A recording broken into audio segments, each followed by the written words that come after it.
How's it going, everybody? Welcome to an exciting episode of the Orange and Black SoccerCast, as it's now time to get into the award season. Over the next two episodes, we're going to be discussing the award winners, what you, the fans, chose for your favorites for this season for Orange County Soccer Club. This is the Orange and Black SoccerCast. We are underway in the postseason, the first playoff game ever played in Orange County. It's a 1-2, Godoy. He's found a great ball into Voltson. Plenty of time. He smashes it home and doubles the visitors' lead. Thomas Zenna Voltson. Now Segber sprinting forward on the counterattack. A little handsy there, crosses it. Pineda, the extra pass.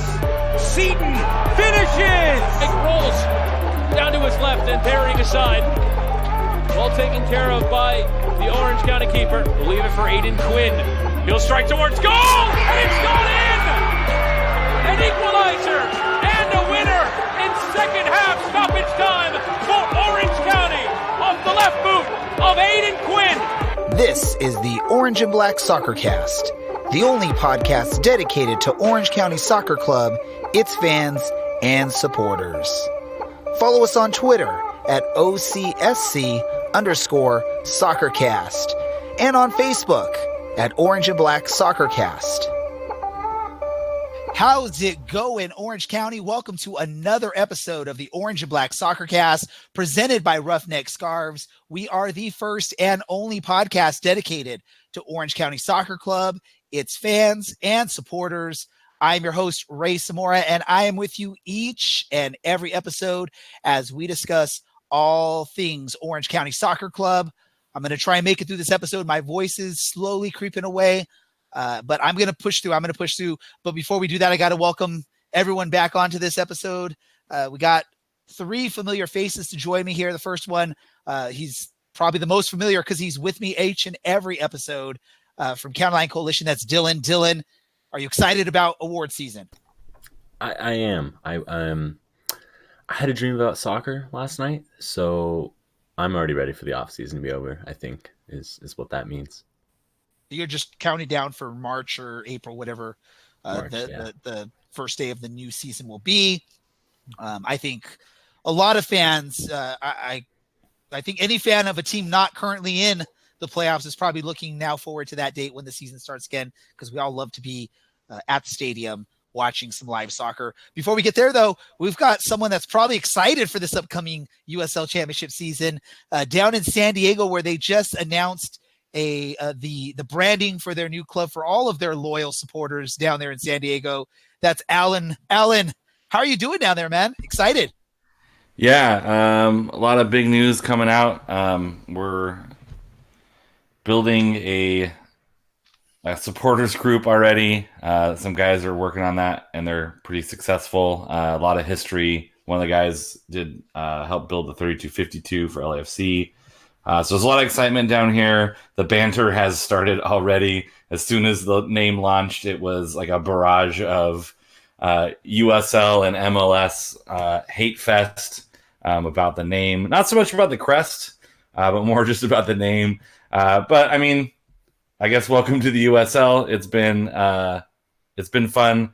I kind of expected some of that banter, especially from the Phoenix crew, because they're involved in everything. I haven't seen Logan tweet too much at me about the USL San Diego stuff, but I anticipate seeing tons of Logan on my Twitter feed coming up pretty soon. I'm just excited and for what it means as well for local rivalry. So now Orange County has a California team local that they can banter and have a good time with, because LA, because LA is not going to cut it. So I'm excited to see the team being built, and then how Orange County and San Diego kind of push each other for Southern California dominance.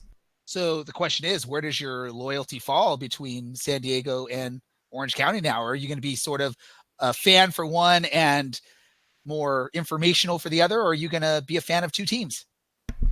I have to go with the loyalty is going to be to the San Diego Loyal Soccer Club, but Orange County is going to have always has a place in my heart, and I will follow them as closely as I follow them this season. to talk about what's going on in Orange County, to create content for Orange County, and I will root for Orange County every week but 2 weeks. Unless they meet in the playoffs, then we'll make it 3. But I will root for Orange County to be successful and be willing to create content and chat about Orange County every week. And before we get started into all the fun, we also got to welcome back. What is this now? Like your 4th or 5th time joining us, Jacob? Jacob down there from the tip of Texas. Jacob Young, how are you doing, Jacob? Doing great. Looking forward to talk soccer and just, looking forward to have a good time. It's like my 4th time back on this show. And fun fact about that, I'm like 2-1 when the Toros play you all when I'm on this show. Well, luckily we're not playing this week then, right? Exactly. I mean, we're out of the playoffs.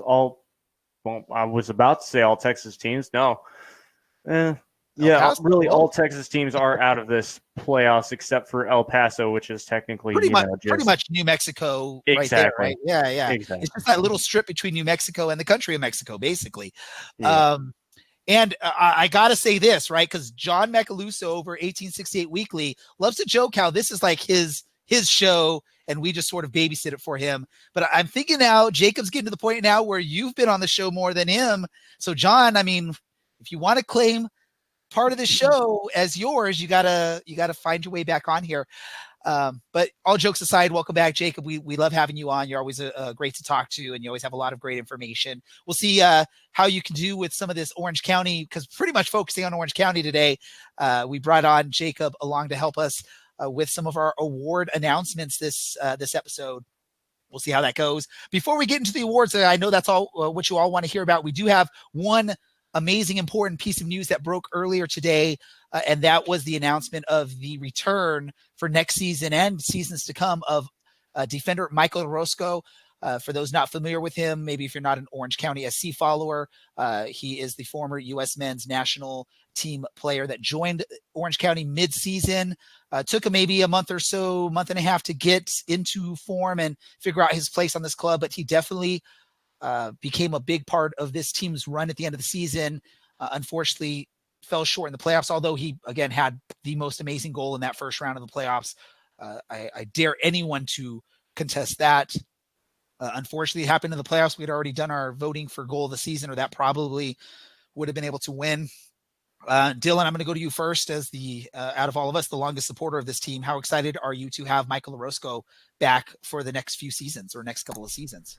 I mean, it's pretty big. Everyone that's played with the club this year that we've asked has said he's been a massive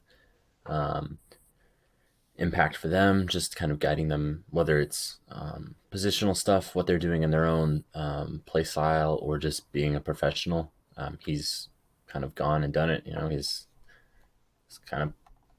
reached the heights that some of these guys, maybe some of the younger guys, are going to eventually reach. 29 caps for the U.S. It's good to keep him around. He's only 33 still. He clearly can still play this level pretty easily. They said it's for next year and beyond, so I imagine it's probably a 2-year contract with an extra option for a club year, which would put him at, I think, 35 when that club option comes up. So it's a step in the right direction for building for next season, but it's also a step in the right direction for nurturing some of these younger players. And you got to think with him coming back, it continues to add to that credibility for a club. I know Orange County is a pretty solid, as one of the original members of the current iteration of what we have with USL, adding a strong piece like that. I mean, probably not at the level of someone maybe like a Drogba in Phoenix or something like that, as far as worldwide popularity, but you're bringing in someone that has this pedigree. He's played, I think 29 caps with the U.S. men's national team. So you're bringing in someone that, and you're returning someone that can definitely help with the growth of the club. Like you said, Dylan, help with the younger players, and just sort of maybe prove that this is a team that you can come play for and actually, compete and have a great season. What do you think, Alan? To be honest, I thought Orozco wasn't going to come back. I thought that he kind of did his job, and maybe they would transition him to more of a Richard Chapelleau role. where he's part of the team as more of a coach. So I'm actually really excited to see him back on the field, back on the pitch. I think he brought a lot, like Dylan said, a lot of leadership, a lot of coaching, a lot of communication. We're going to talk about him a little bit later. And he was brought up as kind of a mentor of sorts. And I know that's how Coach Cloutier referred to him as well. Like, he's going to come in and they're going to sign these 14, 15, 16-year-old kids.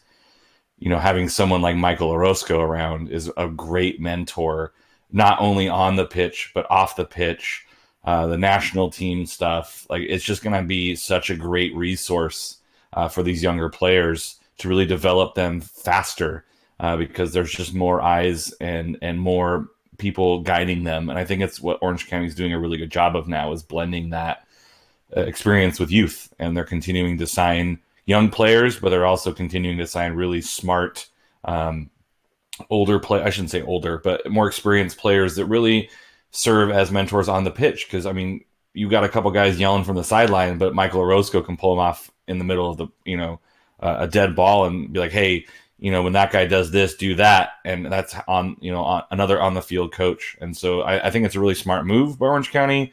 And I know Orozco is going to do a great job. He spoke to how big of a job it is and how much he takes it seriously to be that mentor. And, a bonus for it all is he is local. He's from Southern California. So you're not keeping an experienced player that maybe doesn't have roots in this area. This is someone that has more opportunity to help grow the team locally because he has the roots in Southern California. And you look at it, it's probably a similar situation of what we all expected with Kevin Alston last year. I think all of us probably thought Kevin Alston wasn't returning after he came in midway through last season, had a pretty solid season with us, helped us in our run to the Western Conference Championship. I know Dylan and I talked about it, that we definitely didn't expect him back. And when he was re-signed, it was just like, okay, this is pretty awesome. So sort of similar thing when you have Michael Orozco. I'm going to just jump to Jacob really quick as an outsider on this. When a team like Orange County has an opportunity to retain a player, the quality of Michael Orozco, you have to do it right. And what do you think? How does it help any team, whether it was your team, Orange County, any team in this situation? Yeah, exactly. It helps your team momentously, or really it just helps your team very well because due to the fact that, well, your players are normally going to be very young. I mean, that's what the USL Championship or just USL in general is for. And, of course, you need that mix. You can't just have all these young players and you can't just have all those old players for sure.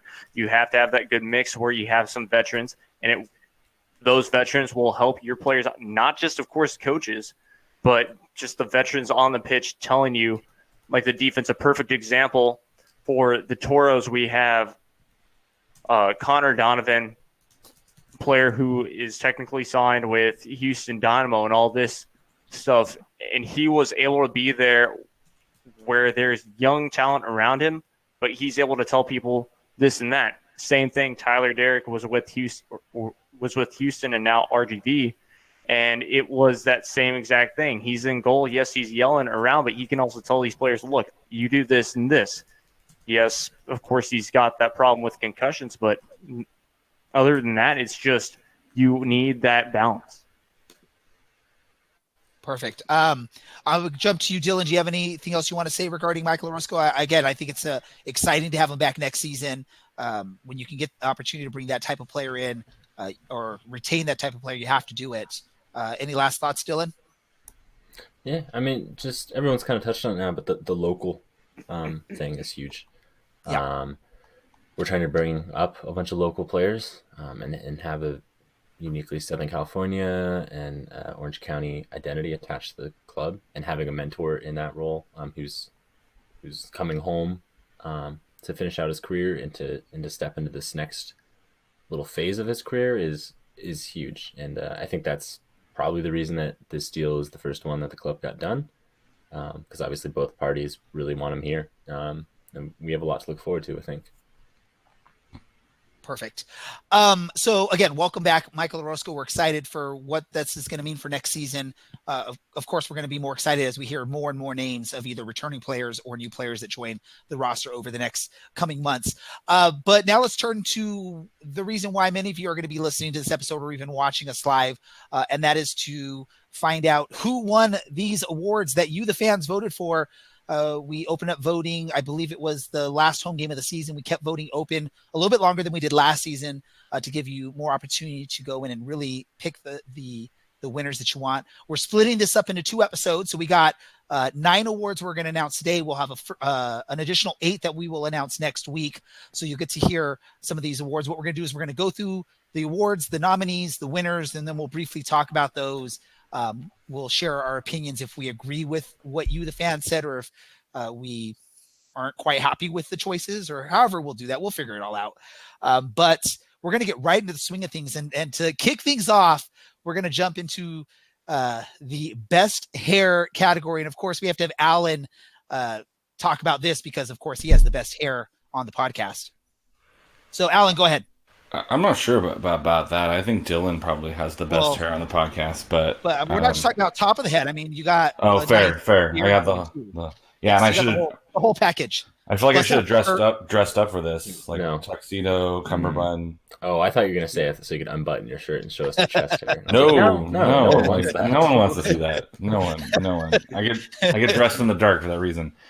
So the best hair nominees for the 2019 Orange County season. Nominees are Michael Seaton, Aaron Cervantes, and Harry Forrester. And the winner for best hair goes to... Drum roll. Harry Forrester. Bum, bum, bum, bum. I voted for Seaton, so I'm a little bit disappointed. I think this category could also have been best chest tattoo. And it would have been probably between some similar people as well. There's a team full of great hair on the team. It was kind of, do you like the hipster kind of cut from Harry Forrester, or do you like the different versions of the Seaton hair that he went with? Or you could have got a buzz cut, whatever. But Harry Forrester walks away with the award. We reached out to Harry Forrester for a comment about his hair, but he was he was unwilling to talk about it. He said, I am not prepared to discuss my physical features for the podcast. Is this Football Manager? That's like one of the prompts is I am not prepared to discuss. It's usually transfer stories today, but wow, you don't even play, and it's just like spot on. And then the reporter says, but fans really want to hear from you or hear what you got to say or something, right? Mm-hmm. To be honestly fair, we did not reach out to get into Harry Forrester. Alan's just trying to be a goofball there. But I'm sure Harry Forrester would have probably accepted that award, held up the fake trophy, and said something nice about that. I think it's just a tub of gel that he's shoveling in his hair. So whatever it is doesn't like hold up to the sweat. Because the award for best hair, we should just give. We're going to do that next year. Is we're going to buy like a tub of like that cheap, like 99-cent big old tub of goo. The green one? That stuff. And we'll just get that as the trophy for best hair next season. I think that'd be awesome. Jacob, I don't know if you got to see those 3 players and what their hair looks like. Do you agree with that choice for best hair?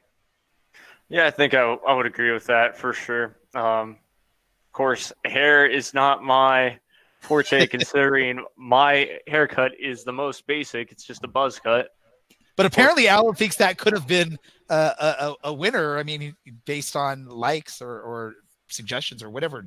Alan it's clean. It's not offensive to the bald-headed people. I want you to shave your head, Alan. That is not going to happen. I have a weird shaped on head. The top and on the chin.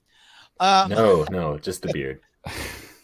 Let's move it right along then, and we're going to keep listening to what Alan has to say because he's actually chosen to announce the next award, and this next award is our newcomer of the year. This is actually a new category we added this season. So we had the fans vote all of the new players that came in who was their favorite. Take it away, Alan. I figured this would be appropriate since I am also a newcomer this year that I would announce the newcomer of the year. Our nominees are Harry Forster, Frederick Due, or Dew, depending on how you want to pronounce it, and Michael Orozco. And the winner is goalkeeper Frederick the Patrick Due. And we do have a statement from Frederick. This is true. This is real. This is true. Time. This is not me making it up. He says, "Thanks for the award. It's always nice to get recognition for the work you do and all the hard work behind the scenes. It's been a pleasure playing for OC this season, and thanks to all of my teammates." There we go. I'm going to go to you first, Dylan. Dylan, your thoughts on Frederick Due or whatever broadcast you're listening to. What are your thoughts on him with the newcomer? Do you agree with that? Yeah, I do. And that's not to say that Michael Orozco didn't have a massive impact for the back line. I think 19 appearances he ended up making, but Frederick really picked up. Being a goalkeeper in a new team is not an easy situation to go. Going from a team that's just getting shelled on a weekly basis to going to Orange County, where things are a little bit less crazy, is not going to be easy. We saw it last year with Luis Lopez struggling in goal and just making terrible decisions on a weekly basis. Mistakes can be made. And instead, Frederick came in, the coaching staff and all the other players said he was just super professional, got on with everyone right away, wasn't afraid to yell at them when they deserved it, and did plenty of yelling at them when they deserved it. And came up with some massive saves. I mean, we could have probably put almost all of his saves for save of the year, and instead just a couple make it. But yeah, I love it. I'm hoping we get some more Frederick Due next year because, I just love me some Danes. Apparently, they're always good here. They're always good. They're always welcome. Would you say they're great? I would say they're. I was gonna save that for the TIFO for next year, but yeah. Is this going to be like an episode of Punts? I think that's where we're going. Alan, his dog was about to bark. Alan hit the mute button right away so that we didn't have to listen to the barking going on. I think an amazing thing when you look at Frederick season 2 is he wasn't the second, the third. He was actually the fourth starting goalkeeper for Orange County in the season. You might forget the first couple games we had. Carlos Lopez, right? Or Carlos Lopez Cortez. Yeah. There we go. And then you had Aaron Cervantes, you had Patrick McLean and Frederick Due. So it's pretty difficult when you come in mid-season. And by the way, we've tried all these other goalies in goal. So we're hoping you stick at this point. So I know Cervantes was playing really well. It was just sort of his commitments to the U.S. under or U17 team that were going to maybe conflict, which is why you needed someone like Frederick to come in. But it was awesome that he was able to just jump right in and make an immediate impact there. Yeah, my favorite moment was actually not a save. It was when he sprinted halfway up the field to clear a ball that he didn't even bother to put out of bounds. He just kicked it further down the field and then immediately decided to start yelling at his players for not covering, I guess, and not playing that ball well. But it was quite comical to watch a goalie make his way that far off the field and it not be a last minute header on a corner or a set piece or something. He was, he played in a way that was very entertaining, very engaging. You can tell that he was a competitor and he wanted to win every game. So it was really fun to watch him out there. Yeah, sweeper keeper life for sure. So let's move right on. And our next category we have here, this is actually going to be me. I was chosen to announce this award. This is going to be Loney of the Year, which last season we actually had a lot of options for this award, and this season it came down to basically just two, and that were the only two Loneys that we had on the roster this season. Frankie Amaya, who was on the roster for 3 matches or total of 90 minutes, I think, or 80 minutes or something like that, is all he played. And Hugo Arellano, who was a Loney from LA Galaxy. Again, another player that didn't play quite a bit this season. So probably a very difficult choice for many of the fans, being that there's not really many stats or things to look at. And it actually was a decently close vote. I thought it was going to be a runaway just because one of the players was only here for like a few games of the season, and the other one was here for the whole season for the most part. But it actually was really, really close. But in the end, it was Hugo Arellano that won the award. I think Arellano as the loanee of the year is not a shock to anyone that follows this club, and probably even Jacob out there in Texas. If you just look at the longevity of these two players with the club, I mean, you're going to pick someone that, was there for 83 minutes, I think I saw on the notes, or someone that was there for the whole season. I mean, you have to go with the guy that was with you for the whole season, right, Jacob? Exactly. You have to go with the guy who was there for the whole season, just due to the fact, he played more minutes, of course, and, he made the biggest impact from your team than, of course, the other guy, which would be Frankie. And, Hugo, great player, but, he was okay versus RGV. And, of course, he was better in the first game when they were at home. But that's, of course, how it's going to go in the USL.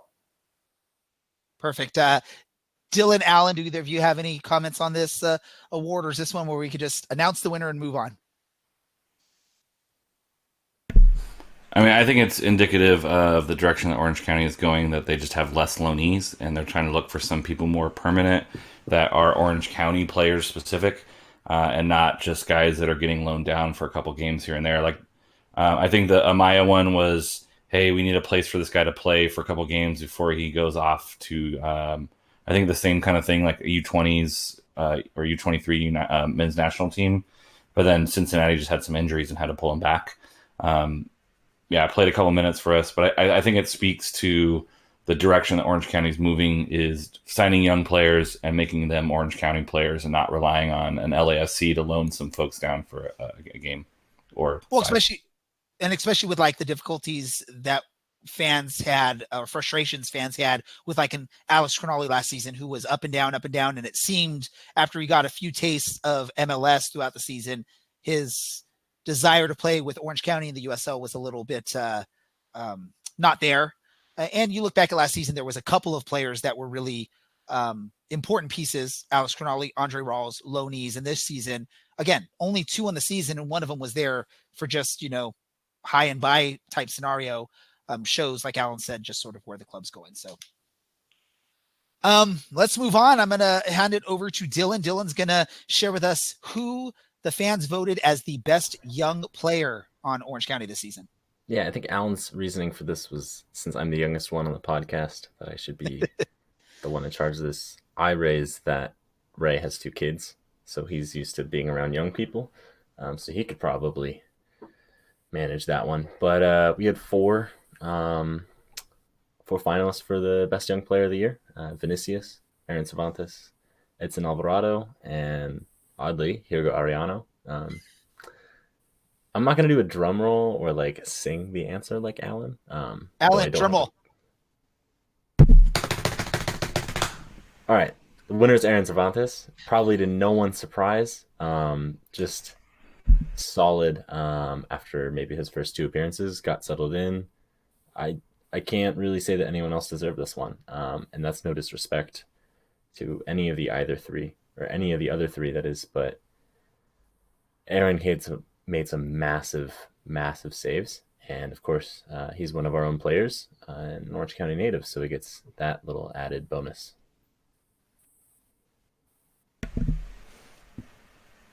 Go ahead, Alan. Oh, just like that first game, save of the week. After his first start, it just started out really, really kind of, oh dang, this kid can play, and then it was, is he gonna fight for that starting role, or are we gonna have to deal with Lopez and Cervantes getting a few starts here and there? But I wrote about it in the 4 most impressive players of the season. I included him on the list because he only had, I think, like 11 starts, but those 11 starts were dynamite for a 17-year-old kid playing at the professional level. So I was very impressed with him. Teaching high school, I see tons of 17-year-olds. The way he carried himself, the way he acted, the confidence that he gained over the course of the season was very, very impressive to see a kid that young play that well and have the command of, and the respect of these professional players that have, had tons of experience, not just here, but, some of these guys overseas or in MLS, to really for the 17-year-old kid to feel like he, can do a very good job as a goalkeeper was super impressive. And then on top of that, he also made some amazing dynamite saves and kept us in some games, kept us, level or kept us in the lead. So, I mean, this is, Vinicius was impressive at times, but his injury really kept him out a lot. But, to put in the work that he did was pretty good. Yeah, I mean, nine starts, only 9 appearances from that, 21 saves, 3 clean sheets. He was ranked 9th in the USL's 20 under 20. He didn't rack up an appearance at the U17 World Cup, but I think that he's going to be representing the U.S. As these guys get older, and he's going to fight his way into probably beating out the other 2 guys that are currently ahead of him in the depth chart, because those guys are going to end up playing like Premier League 2 sides, and by the time that those guys are doing that, Aaron's probably going to be at least on an MLS side, if more likely playing somewhere in Europe, and hopefully getting some good minutes there. So, I mean, Ray, do you want to offer a dissenting opinion? Can you even offer a dissenting opinion about this? Why are you throwing me under the bus like that, man? Oh, because, Alan's been thrown under the bus by... we'll get to that one later. We'll get to that later. Let me not rush into that one. I think, remember, we talked about for Loney of the Year, Alan made the comment is, or maybe it was you, I can't remember because I'm busy looking at a bunch of other stuff as we're going through this, that the club is putting more of a focus and actually signing players that are their own focus on youth. And if you look at this award last season, we set the age cutoff, I believe, at 25. This year, we lowered it down to 22 because there was enough young players on the roster that were deserving of it. When we looked at last year's nominees, if we would have cut it at 22, you would have had probably a bunch of players that didn't really play throughout the season. Whereas this year, each of these players on this list at least played minutes this year, played like, when I say played minutes, played like a game worth of minutes at a time. It wasn't just, spot minutes of 5 minutes here, 10 minutes there. They played full matches, or at least started matches and stuff like that. So that shows, again, where the club is looking for these young players to develop, to bring up. And there's enough quality in these young players because they're getting more minutes, and the team is still successful in that situation. Quickly, Jacob, again, I don't know how well you know these names: Vinicius, Aaron Cervantes, Edson Alvarado, Hugo Arellano. From what you know, is Cervantes the best choice?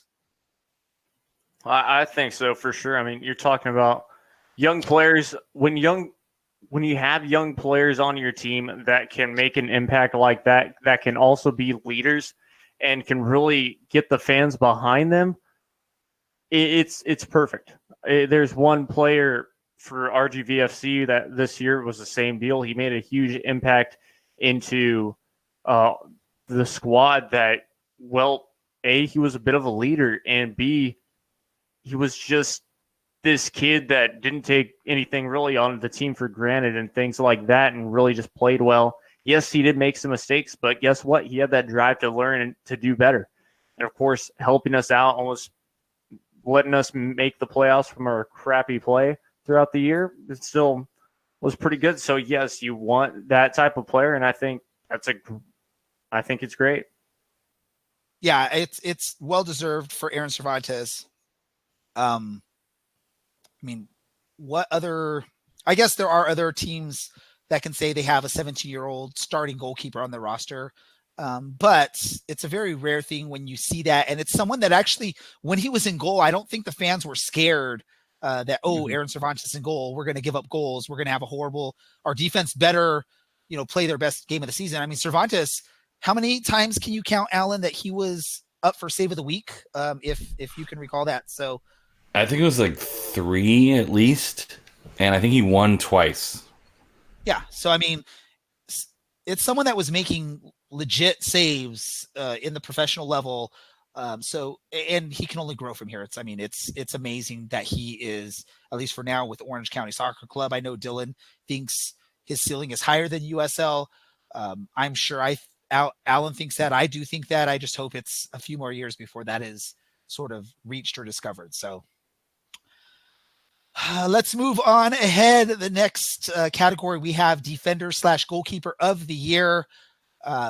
This will be me that will speak here. So let's go with it. Our nominees for this award: Aaron Cervantes, Frederick Dew, Walker Hume, Michael Orozco.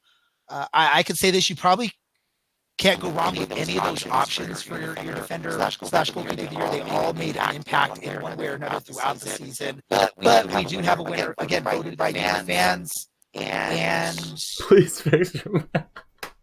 Who's Mike? You have to fix your mic. What's wrong with my mic? Oh my god. You sound like the dude from South Park. They're coming straight for us.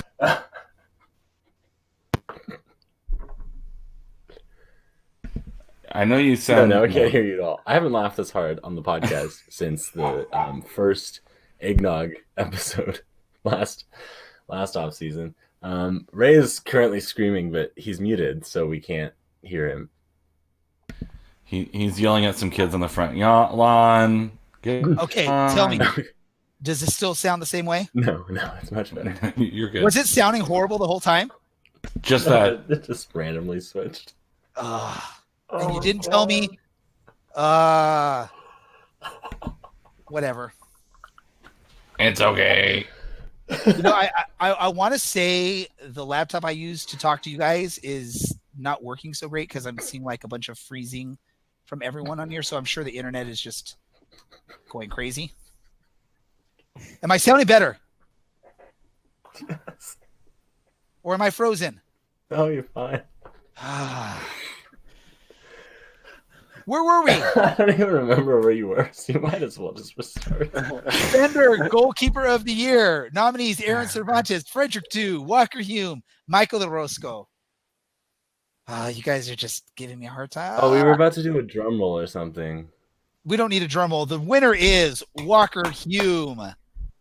And we actually did get a statement from Walker Hume on this award. He did say that he's, quote, Walker Hume, "I'm extremely honored to be named Defender of the Year. It means a lot to me because it is a testament to the amount of hard work I put in the offseason. Although I had top mentors in Kevin Alston, Michael Orozco, and Leonardo to help guide me this season. So a big thanks to them. Thanks to the fans for pushing and cheering for us all season long." So congratulations, Walker Hume. Dylan, your thoughts on Walker Hume as defender/goalkeeper of the year? Well, he's big and he's young, and some other things that I won't say on the podcast. Maybe I can't confirm that or deny that. I think he was really solid. We were very successful with him last year, and he kind of got displaced when Josh Oyvold showed up.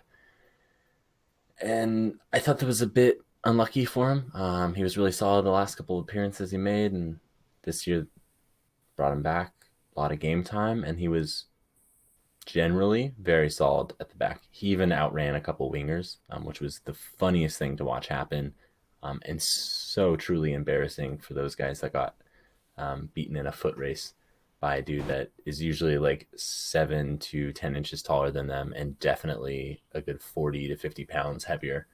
But well deserved. I mean, it was his third season with the club, and I just think this is kind of a place it seems like he enjoys being here, but he fits really well into the system and does a really good job for the team. I'm glad I'm not the only one really who's thinking this. And it's nice to see him kind of jump in with that as well and recognize maybe his value to the fans and to the team, but also his value as a part of the defense and the value of everyone surrounding the defense as well. Perfect. What about you, Alan? I mean, I was critical of him at times. I think there was a couple of games that he probably didn't perform at his best, but there were definitely long periods of time where I had to give him tons of props. He was a great stand-up defender, really good ball stopper, and race some more left. Welcome back. He made some great stand-up tackles. I thought he was much better when he was defending man-on-man versus most of his issues came from trying to play like a long ball over the top where he tried to like kick it on on the bounce or whatever. But very rarely did he make a mistake when he was manning up an offensive player. And I thought a lot of times he did such an amazing job of, when they got to that back line, they were driving at him, he was able to stand up and make a bunch of really good plays. And then offensively, there were times where defenders were heading the ball across the box to other defenders to score. And Walker Hume was great at some of that, of realizing that, he might not be able to get the ball on net, on frame, but he was able to pass the ball across the box to somebody else who could be very dangerous. Very good defensive defender, but also had a good enough head on his shoulders, literally and figuratively, in the offensive zone to really put other players in the best position. And that's all you can really hope for on some of those set pieces from a defender. Is you might not always get the header, but if you're setting up a teammate because everyone's marking you or watching you head the ball and you put it across the box, you're going to set up your teammates for success that you might not get a ton of credit for or remember. But I was pretty pleased with his performance this season. Perfect. Let's move ahead and let's get to our midfielder of the year. We're going to hand this one off to Alan. Alan, this is all yours. Midfielder of the year. The finalists are Harry Forrester, Aidan Quinn, and Christian Duke. And your winner for midfielder of the year is Aidan the Roaster Quinn. And burn of the year. I like that one. Yes. Right. Definitely burn of the year. And so we do have an audio clip that Aidan sent in to play for you. So I know Ray's got that probably queued up any second now for Aidan Quinn's thank you speech. Hey everybody, I just want to say thank you for choosing me as your midfielder of the year. More importantly, thank you for all the support all year, coming to the games, watching the games, traveling. Hopefully next year we can go a bit further and win a championship, but I'm excited to play in front of you guys again next year. So there you go. The last podcast aside, or the podcast before aside, I included Aidan Quinn as one of the impressive players. Not only did he take kind of an unselfish role about dropping back and playing more of that sixth role, that defending midfielder, but still put up some offensive numbers, still had a couple of amazing free kicks, and, 7 assists on the season, 8 goals. I know it's not quite the same numbers he put up last year, but from playing from a deeper role, I think that speaks more about Aidan Quinn's character and his drive to have the team play well. This is not a shock. I definitely voted for him, not out of guilt, but because he deserves it. It's been a pleasure watching him play. His left foot is phenomenal. His leadership is not always the most vocal, but you can tell that he has a lot of respect of the guys on the pitch. And it was pretty amazing to watch him over the course of the season do what he did, and selflessly as well, to take that defensive role. That means he's not going to put up as many numbers, but he felt the team needed it, and he really stepped up and played that role really, really well. And, with what he had to do this season, playing a little bit further back, part of that has to do with Christian Duke being out for the first half of the season, sort of changing the dynamics there in the midfield. If you look back at last season, him and Christian Duke were pretty much solid players for this team. You could pencil them in as your midfielders, and you knew that you were going to have a solid midfield outing there in the match. This season with some new faces coming in, some switching around, moving around the field a little bit, maybe made things a little bit difficult there. But like you said, Alan, very professional, a good leader, if not vocal, just a really steady, strong leader in the locker room and on the field there. Jacob, I'm going to go to you really quick. Again, you don't follow OC like we do. You don't see it week in and week out, but I'm sure you've probably seen and heard the name Aidan Quinn as a fan of soccer in the USL. Yeah, exactly. Aidan Quinn, I think that's one of the players that we even highlighted, Edson and I highlighted on our show when we had to play Hall twice, because he's one of those guys, just like y'all said, he's a leader for sure. And a man that can really step up when needed. And I think, he can hurt he can just really protect. Well, I guess, just protect the defense, kind of. We're not laughing at you, Jacob. I know me and Alan just started cracking up. It's because of something that Dylan put in the chat there. It's sort of an inside joke between Dylan, Alan, and I. So we're not laughing at you trying to figure out exactly what you're trying to say there. That's what Ray does all the time. Don't even worry about it. Aiden's name has definitely adored the broadcast. Well, he's not wrong. Y'all aren't wrong. Because, for sure, he's a good player and will always be, of course, until the end of his career, a player that teams and everyone will be studying. Definitely. Dylan, any comments about Aiden Quinn you want to throw in before we move on? Yeah. His favorite, my favorite words that Aiden said this year weren't actually roasting Allen. That was a close second. But after we beat Colorado, got that first road win, Christian Duke was back on the bench. I can't actually say the quote on the podcast because this is a family podcast or something, but he was very, very excited and ready to celebrate finally getting a first road win. And it's that passion that he brings every week, and it's that passion that he brings in training. And Alan said it's not as vocal as maybe like Thomas Envoldsen of 2018, but it's definitely, he's always pushing everyone else to get best out of them. That's what you want as a leader. Maybe he doesn't wear the armband too much because Orozco's coming back. No idea about Kevin Olsen.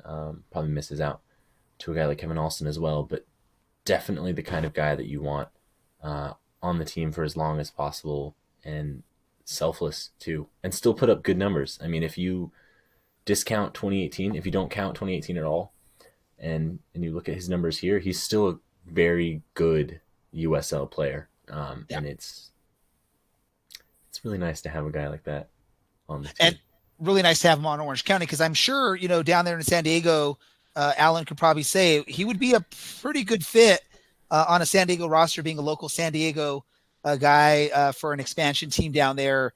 Luckily, he's still with Orange County, but tell me, Alan, is that a type of player that would fit in perfectly with an expansion team in San Diego? For sure. I know he has a huge connection to the community as well down here. His dad coaches, I think, USD. His dad also played for the San Diego Sockers, which is... I wish we had that video to show. That video is so good. So good. But I know that he would, be adored down here as far as having that veteran presence. But I think, Aiden... walks on to most teams, and most teams would be happy to have him in the midfield for free kicks, for corners, for leadership. And he's been there and he's done that. And he's just an outstanding person. Every time he was willing to talk, whether it was a important win or a tough loss, he was always willing to chat and give us a quote and give us an interview. So he just gets it in a way that you hope that most sports players do, but he definitely, it's not just, checking boxes. Oh, I got to talk to the fans. I got to talk. He definitely, he does it because he really cares about the team and he cares about the community that's surrounding the team. Perfect. Let's move right along, and we're going to move on to the forward/winger of the year. And this one, we're actually going to allow Jacob to get a little bit more in vocally, as he's going to announce the nominees and the winner for this category. Yeah, of course. So our category, as you said, was forward winger of the year. And the nominees are Darwin Jones, Vinicius, Michael Seaton, and the winner is, of course, Michael Seaton. I love that you say, of course, like even he knows. Even he knows that it's always bully season. Although we can definitely say Darwin Jones, there's a strong argument to be made for him for what he did for Orange County this year. But I think when you look at the overall picture, Michael Seaton has to be the person that gets the award on this. And we did get some audio from him. He also sent us in a clip really quick. Let me go ahead and play that for you. Hey guys, thank you for accepting me for the award. It's truly an honor. Truly appreciate it. That's something I can take into the near future for future accolades to come. Thanks for supporting through the good and bad with the team this year. Sorry we couldn't bring it all the way that we planned and envisioned it. But definitely there's always room for improvement, and we're going to improve. And I'm going to improve as a player as well. But I truly appreciate this. It means a lot to me. This team is a family. You guys are family, and you guys are the motor that keeps us going. So I really appreciate it again from the bottom of my heart. And I'll see you guys soon, you know? Perfect. So again, we got to just go with the chant, right? Seaton's on fire. Your defense is terrified. I think one of the fan favorites out there on the pitch, if not the fan favorite. Dylan, let me go to you really quick on this. Michael Seaton. Can you say anything else? Yeah, you love Walker Hume. So we let you, and that was Alan's idea, was giving that defender one to you so you could gush about Walker. And I can gush about Mike all day long. If you look at the entire season and you look at how this entire season shaped up, he had basically no service this year. And he still went and tallied 13 goals in total. 12 in the regular season and a late consolation goal, an extra time against the Monarchs. It was really impressive. And that comes from him never giving up, and that's his attitude. I think a lot of people doubted him at the beginning of the year that he could kind of fill in for Thomas Enevoldsen. And I feel like everyone should probably know this by now, but Mike loves people to doubt him because he loves to prove people wrong and thrives on proving people wrong, and definitely derives some great joy from doing it. He eclipsed Enevoldsen as the all-time leading scorer for the club. He's barely older than I am, and it seems like he's been around and that he's got this experience, like that veteran kind of awareness and instinct, and he's going to be 24 next year. So he's got a lot of time, and he's not even in his prime yet. I'm seriously so amazed by what he managed to do this year. Assists and scoring himself. Just, I really hope we get some more volley season next year. Alan, what about you? I was impressed by his competitive spirit, but also his ability to kind of always be kind of even. He was excited, but he was never overly excited. When things were down, he was never he was very real and very honest. And there were some times where he would talk to Dylan and I, kind of off the record, if you will. And he was very forthcoming about some of the things that he wanted to do better.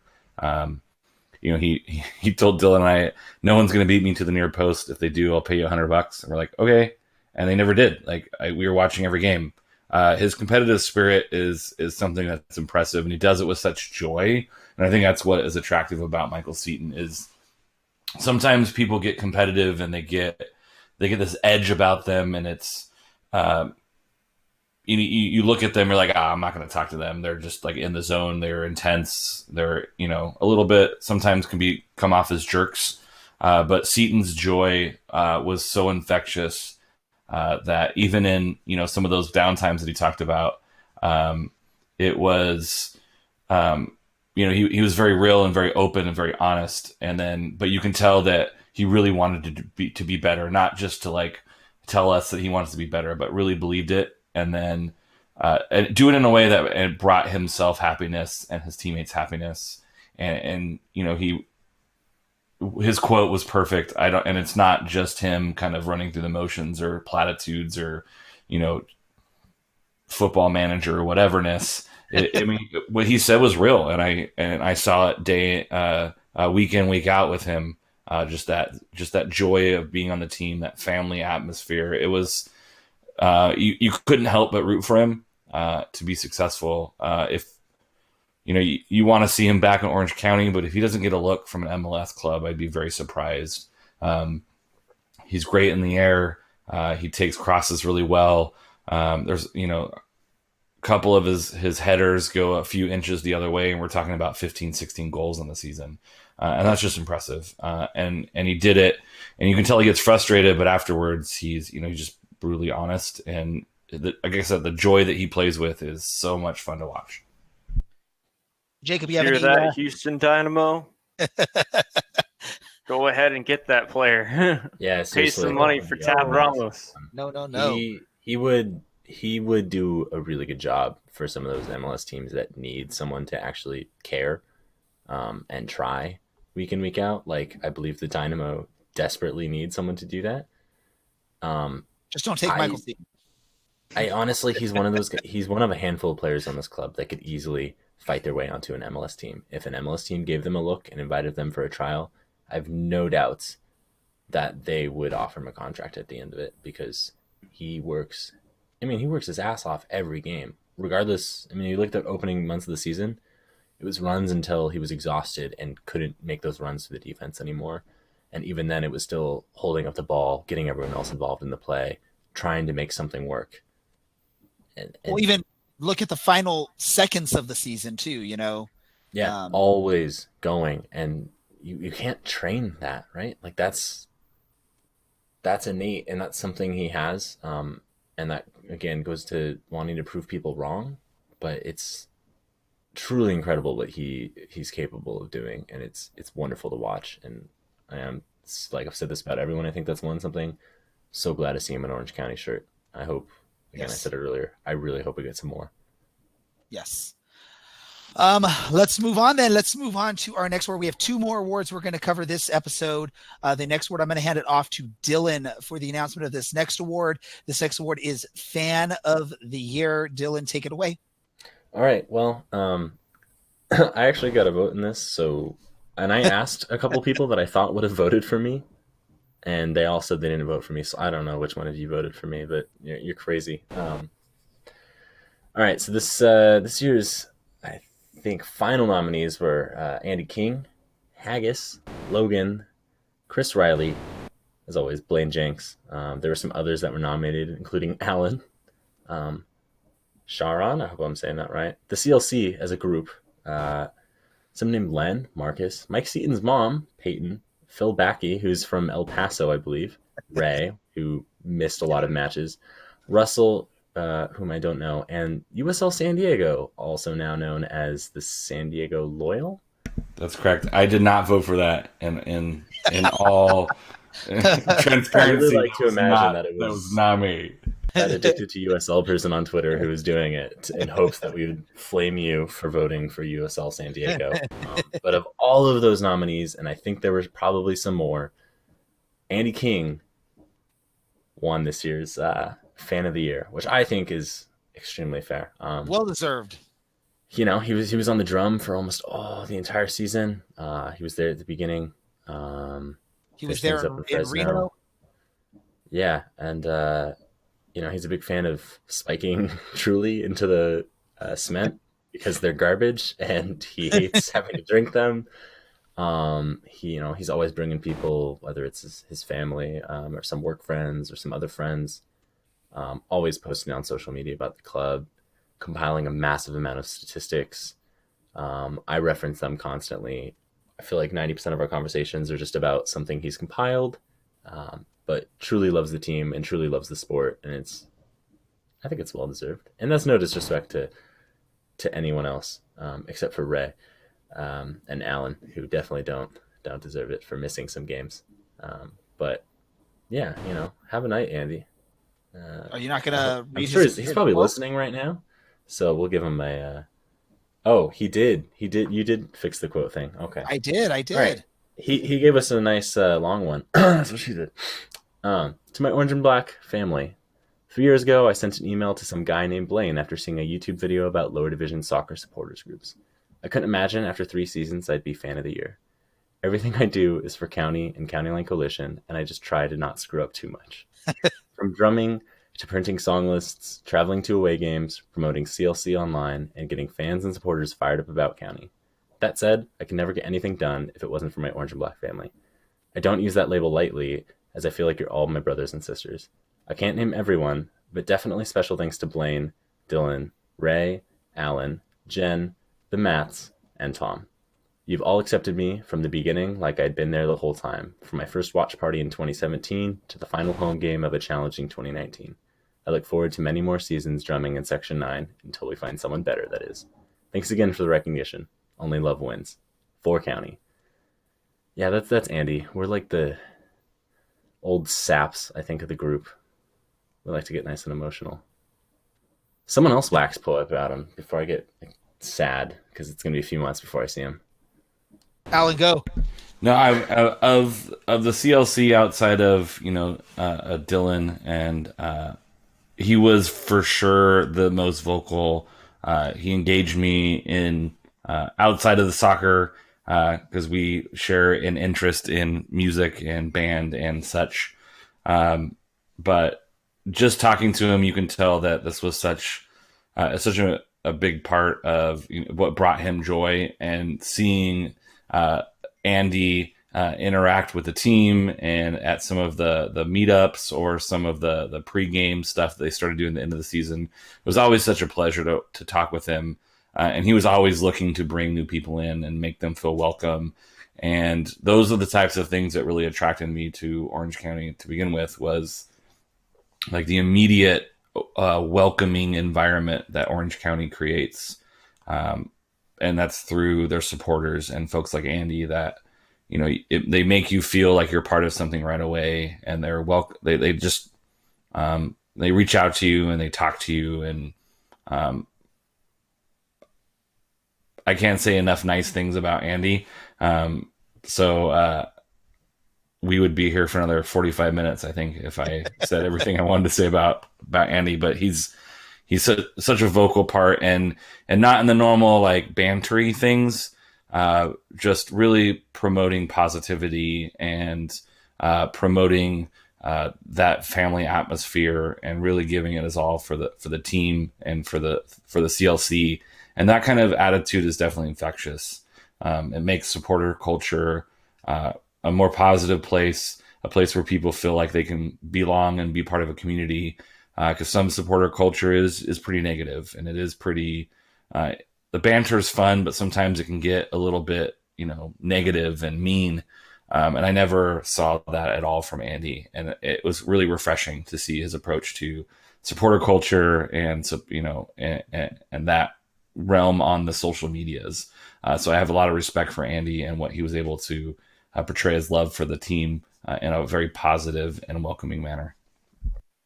Yeah, and I agree with the two gentlemen there. Andy's just been amazing. He's, open to welcoming anyone that's willing to chant along with him and Caroline Coalition out there in Section 9.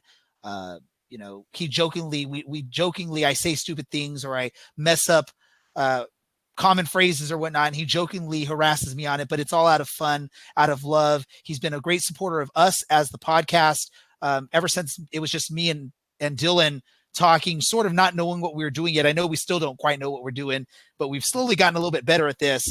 And Andy's been one of those that, since day one, a supporter of not just Orange County Soccer Club, but our podcast and helping, support us in what we do, because we like to sort of joke. We're like the one media entity that covers this team, full, we're not, just covering when it's Chivas or, what is it? Club Tijuana playing against Orange County. We're actually there, when it's a preseason game against the backups for Toronto at UC Irvine, trying to cover the game for you. So again, props to Andy, props to all the other nominees that were part of this. I know I reached out to some of you letting you know, hey, you're one of the finalists. Give me something you'd like to say if you are the winner. I know Blaine got back to us and basically just wanted to give a shout out to his wife who puts up with his crazy stuff, with his quote, "A shout out to my wife who puts up with my crazy fandom, and a nod to the rest of the Counterline who are just as Looney Tunes as I am." So Orange County has some awesome fans out there in Caroline Coalition. If you've never sat with them, never been around them, come out to a match, come see what it's like out there, come hang out with those guys, because they are definitely big soccer fans, and they're welcoming to anyone that wants to cheer just as wild and crazy as them. I'm sure, Jacob, you have fans like that out there in the tip of Texas. So yeah. I like the subtle head shake, like maybe. Maybe. I like that. That was awesome. They have to exist, right? There's a supporters group out there. Oh, and Logan just threw his quote because he was one of the finalists too. His quote was, "I hate Phoenix." I was gonna say he'd like to thank all of the haters from Phoenix for probably voting for him because they're taking the piss. But yeah, what a time! Congrats to all fans that got nominated because it was a write-in vote. It wasn't easy. People actually chose to type in your name as the vote. It wasn't like we had a list of every single fan that we knew of. They actually had to take the time and type each key to put your name in there. So that was a struggle for some of us, wasn't it, Ray? It was. It's hard to type in. It's a good thing your name's only 3 letters. I know Andy's 4 letters. That's hard to do. And then if you're putting the last name in there as well. Nah, I didn't. For time purposes, unless anyone else wants to say anything about Andy before we move on. No, it's one big group, right? And one big group together brings us to our next one, the fan favorite player. We had 5 nominees, or 5 finalists, that is, for this award. We had Christian Duke, Walker Hume, Darwin Jones, Michael Seaton, and Joe Amico. I'm gonna try and get through this one without choking up or something or tearing up and not being able to read what I wrote down for this, but fan favorite player the 2019 season was Joe Amico. Is definitely not that, Alan. Is definitely not Harry Forster. So strange that you had the results and still got it wrong. Anyway, Joe had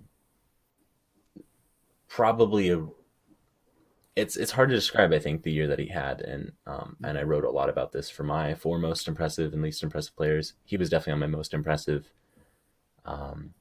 We signed him before Kevin Alston resigned, and it kind of seemed like he was just going to be backup to Contour and backup to Kevin. And then in Reno, he opened the season as an emergency center back, playing in a position he'd never played in before, and arguably was a very awkward fit for, but he did what was asked of him, and he did that all season long, and he did that regardless. He picked up a red in Vegas in June, had a really bad match against Portland and got dropped for a couple weeks, and didn't give up and didn't hang his head. He understood that he had made some mistakes, put his head down in training, and made his way back onto the team sheet. He ended up making 27 appearances, and it got to the point where Kevin Alston's returning from injury, and I think we were all talking about it. Does Kevin Alston really get back into the team right now? Joe held him out for a week, that match against RGV, and I think if we win that match against RGV, probably Kevin doesn't play, or doesn't start the next game. And so Joe ended up making 17 consecutive appearances after being dropped, and scored his first professional goal. But the biggest thing was never giving up and being super appreciative to the fans, whether he was warming up during halftime, warming up before the game, just during breaks in play. We'd do a Joe Amico chant, or usually I would just scream, "I love you, Joe," and he would give a little thumbs up, or kind of chuckle. But I think I've talked about it all night. Guys that just don't give up, and guys that put their heads down and work really hard. Those are the guys that make really big impacts at this level. And maybe it's hard to make a really big impact as a fullback, but showing up and doing what's asked of you and never giving up is massive. It was really nice to see him dress for us. I hope that he comes back. He was really coy when I talked to him about his future. But he's not from here, so I do wonder where he ends up. But it's nice to have those guys on the team that you're really gonna miss if they don't come back, and you really wonder what their future holds. But it's gonna be something really positive just because of the way that they show up and do their job and interact with the people that are there to support them. Alan, do you have anything you want to share about Joe Amico? Yeah, I'm just surprised his Wikipedia doesn't say defender/striker, because that one goal was just such a pretty goal. And you look at it, you're like, he's cutting inside. He's getting a pass. He's getting played through. He looked like a wing back, or like a winger, and not a wing back, but a winger, cutting in, playing confidently and getting that goal. It was one of the the highlights of the season, to see a couple of these younger guys get their first professional goals, and to see what it means for them to do that for Orange County. Yeah, I agree. He played very well. He was an exciting player to watch, and you can see that he wanted to be the best he can be on the pitch. So it's no surprise that he was kind of the fan favorite. If you're not an Orange County supporter, that might surprise you, that this younger kid who plays on the back line is the best player or the fan favorite. Usually it's a more offensive player, but I think it just speaks to who Joe is as a person, as well as a player. And I know we've talked a lot about that with some of the other players as well, but I do think Joe really understood what it meant to interact with the fans in a positive manner, and do it in a way that really brings those fans in a little bit more to what it's like to be a professional football player. So outside, I think it might be a surprise, but I think watching him week in, week out, and the things that he did for the fans and especially the supporter section, it's no doubt why he won this award. And just two quick things for me really quick, and you've heard probably some of this in the past. I believe, if I can remember correctly, Joe was one of the first players to follow us. I believe it was on SoundCloud, but he was one of the first ones that actually followed the podcast when we had our podcast on SoundCloud. Second story is this season when they moved the supporters group from the stands over to Section 9, there was a barricade that basically blocked the players from making their way, at least at the beginning of the season, making their way up to the fans to maybe give high fives and whatnot. I think it was my family. We were at the very first game and this was happening. And I want to say my wife said Joe was the one that was determined to jump over that barricade to come high five the fans because he wanted to show love. And that's all that shows where he really cared about this team, this fan base, and what was going on here. And he really loved the fans over these past few seasons. So again, hopefully we see more of this. And yeah, so I don't know, Jacob, do you have anything you want to say on this? I mean, like you said, that's determination to get to fans, and that's exactly what you want from a player. Yes, of course, you want a player to play as well as possible, but not necessarily be a robot in a sense of just, well, I play soccer, then I'm going to go into the tunnel. Yes, I'll interact with the fans in the tunnel, but that's about it. Now, it's just that way of saying, look, y'all have supported us, and we're going to try to give back and just stay after the game and, either do a chant with y'all or something like that for sure. Just give love back to the fans. And, that really helps for a fan to say, hey, that's a player that has said hello to us and has talked to us a bit. We love this player because of that. And we love this player because they stayed after to sign an autograph or to take a selfie with us. So it's always great for that. It's just a fan experience. This is the USL. It's not like it's the Premier League. So yeah, definitely. Any last thoughts on this before we wrap things up, gentlemen? I feel so emotional. And we haven't even done all of the awards yet. And I'm just we're only halfway through this still. I hate the off season because I think I tweeted about this earlier this week. I just sit around and I just wonder where some of these guys are going to end up. The coaching staff said we're going to try and bring everyone back. It's does another team come and offer them more money? Do they want to go home? And oh God. And Dylan, this is my hell. This is my hell. This show is where we get to talk about this through the off season. We might not do every single week. We do like to take some time off for the holidays, but we definitely will talk about all this stuff and much more. We have more awards that we're going to talk about next week. The awards that we still have to cover. So join us next week if you want to hear these. We have to talk about the assist of the year. The guest of the year, will Jacob win that award? Yes or no? Save of the year, win of the year, toughest opponent of the year. What else do we have? Celebration of the year, the team MVP, and goal of the year. Those are the awards that we will be announcing next week. So again, join us next week to find out who wins. Hopefully you agree with the winners of these awards because you guys are the ones that voted for them, fans. Really quick before we end things, quick random thoughts from each of us. I'm going to go to you first, Alan. Random thought. I got nothing tonight. Perfect. I'm pretty emotionally worn out from this experience. Dylan, what about you? I don't have anything to recommend to read, but just it's lower division soccer, and these guys hear what we say. There were a couple games early this season where some random people were maybe not supporting the club, is what I'll put. And actually, there's a difference between complaining and not supporting. These guys hear you, and with guys like Joe and guys like Christian, they do pay attention, and they do hear. And maybe they don't play for the shirt as much as they play for a contract and their livelihood, but it's a small, intimate venue. They can hear you, and it's good to get behind them. They're people too, especially at this level. They are people who are trying to get by, and spread some joy for once. My God, I've said it like a billion times in this podcast, but it's a very negative world, and soccer is like a great refuge from that. So just be kind, like what Andy said and what Alan said. Yeah, just be kind, love one another. Perfect. Jacob, what about you? Any random thoughts? Yeah, I've got a good random thought, actually. Involves racing and also a bit of soccer. So, of course, the Austin Bold Stadium, as you all know, is located at Circuit of the Americas, which is one of the best circuits out there. Plus, it's just a fantastic location.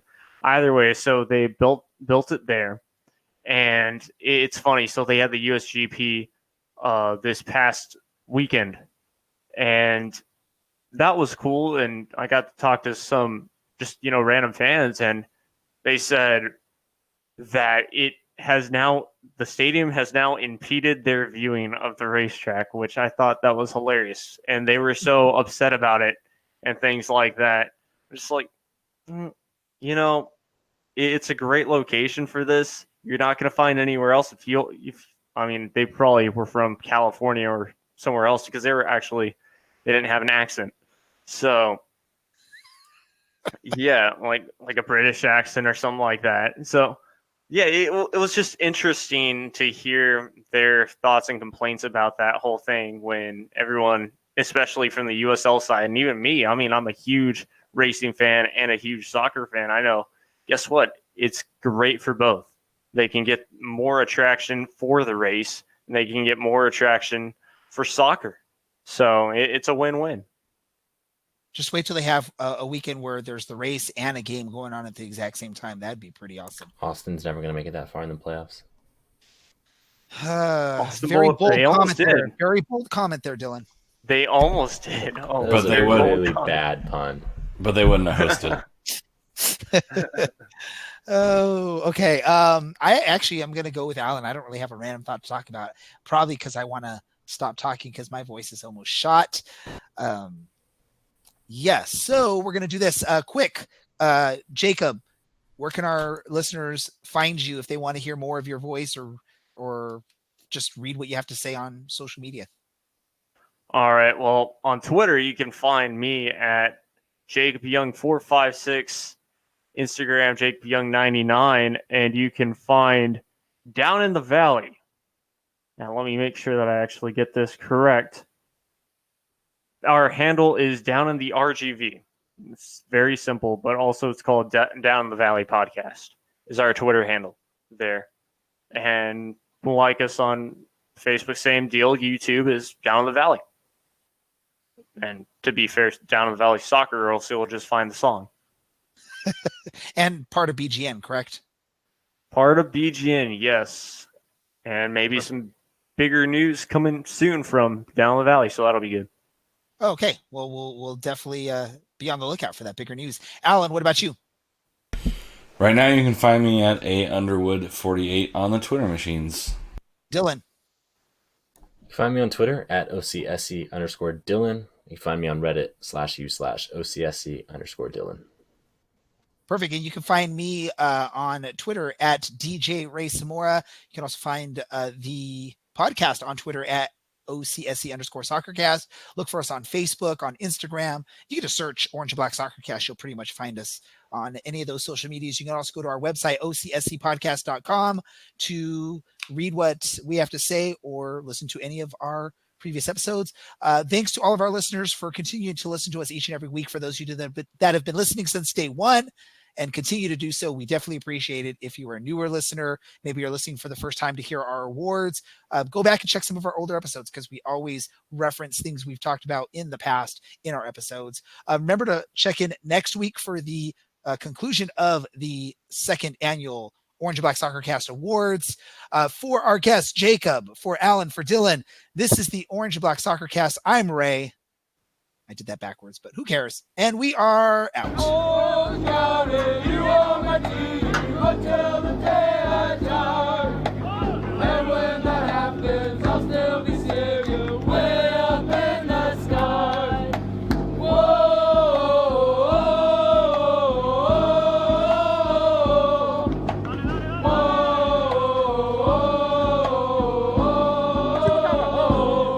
Thanks to our sponsor, Roughneck Scarves, official scarf supplier to the MLS, USL, and US Soccer. Get custom scarves for your group or team at roughneckscarves.com.